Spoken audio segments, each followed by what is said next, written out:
प्रत्येक वेळी नारळी पौर्णिमेला त्याच किचकट खोबऱ्याच्या वड्या बनवण्यापेक्षा हे खोबऱ्याचे लाडू एकदा नक्की ट्राय करा। 3 वाट्या खोबऱ्याचा किस घेतलेला आहे। कढईमध्ये 2 चमचे तूप घालायचं। मंद गॅसवरती हा किस चांगला परतून घ्यायचा, जास्त लाल करायचा नाही। किस चांगला परतत आल्यानंतर याच्यामध्ये त्याच वाटीने 1.5 वाटी दूध घालायचं आणि चांगलं परतून घ्यायचं। दूध आटल्यानंतर याच्यामध्ये आवडीप्रमाणे साखर घालायची। मी 1 छोटी वाटी साखर वापरलेली आहे।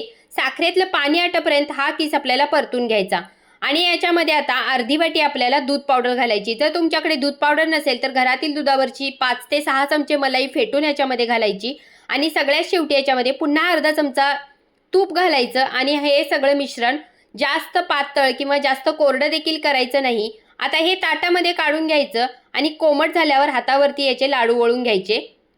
हे लाडू खोबऱ्याच्या किसमध्ये घोळवून घ्यायचे। मस्त बाहेर जसे लाडू मिळतात तसेच लाडू झटपट घरच्या घरी तयार होतात। तर या नारळी पौर्णिमेला ही रेसिपी नक्की ट्राय करा।